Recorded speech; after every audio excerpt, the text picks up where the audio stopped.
Bonjour, c'est Anne-Valérie. Je suis très heureuse d'être avec vous depuis Bali. Alors vous entendez peut-être des coqs qui chantent, un orage qui gronde, des crapauds qui coassent. Je suis en plein milieu des rizières, dans mon havre de paix, dans mon refuge, dans ma retraite balinaise où je suis pour 3 semaines.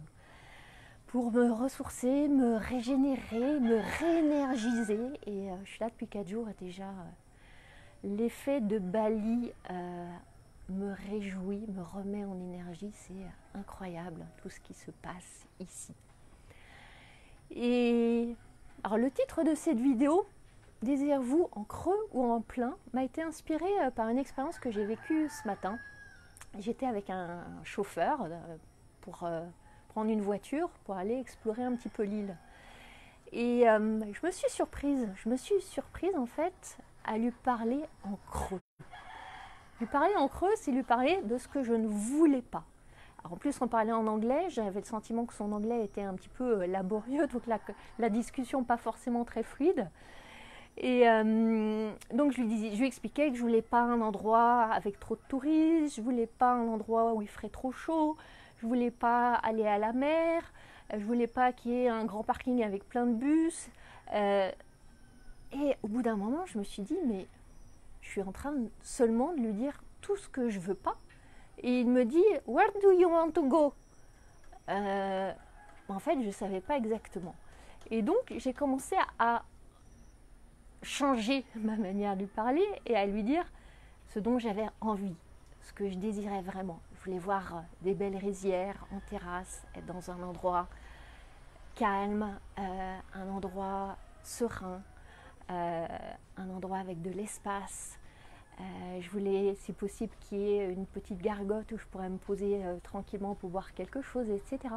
Et j'ai commencé à lui exprimer en positif tous mes désirs.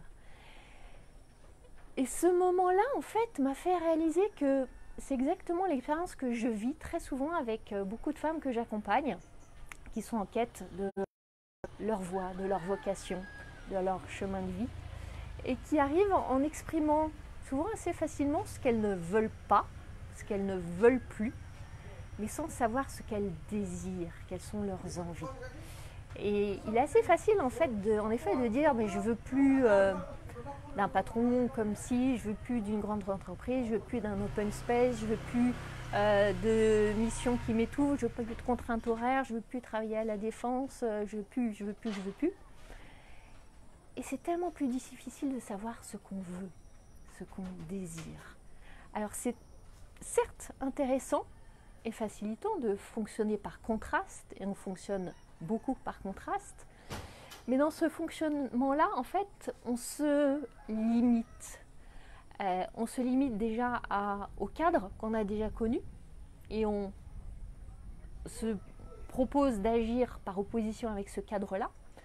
De la même manière que souvent dans l'éducation qu'on veut donner à nos enfants, si on en a, on va se poser par contraste avec l'éducation qu'on a reçue. On ne veut pas faire comme ci et comme ça, comme de la manière dont les parents nous ont éduqués. On veut faire différemment. Mais on ne fait que reproduire, en fait, même si c'est à l'opposé, des choses qui existent. Et on se limite. On limite tellement le champ des possibles et la profondeur de nos désirs. On ne se permet pas, on ne s'autorise pas à accéder à nos désirs profonds. Alors certes, c'est plus facile de partir d'un dessin tout fait et de le retoucher, de lui rajouter quelques couleurs, quelques contrastes, etc., que de partir d'une page blanche. La page blanche, elle peut être terrifiante, elle peut être angoissante. La page blanche, elle nous confronte au vide, au silence aussi peut-être.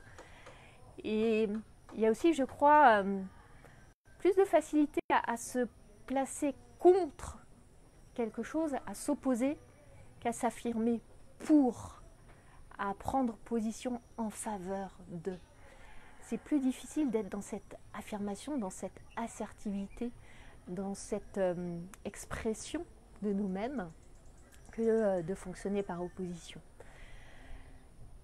Et pourtant, il y a tout notre champ de créativité. Et quand je parle de créativité, c'est de créativité de notre vie.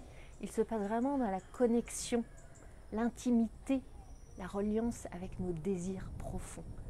Pas connexion par contraste et par opposition de ce qu'on ne veut plus, mais la connexion à ce qu'on veut vraiment, vraiment, vraiment.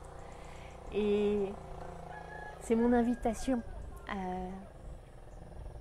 une réflexion que je vous invite à mener. Comment est-ce que vous désirez? Est-ce que vous désirez en creux?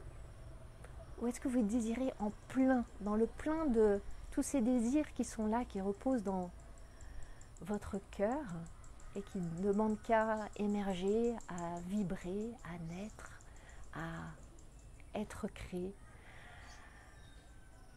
Voilà, j'avais envie de partager ça avec vous parce que c'est aussi un des sujets que j'ai amené dans mes bagages ici à Bali. Qu'est-ce que je veux continuer à créer, à développer, à amplifier, à nourrir dans ma vie avec encore plus de vie et de plein. De quoi j'ai envie de remplir ma vie en me connectant à mes désirs. Et je vous invite vraiment à faire la même chose. À bientôt, je vous retrouverai bientôt depuis Bali.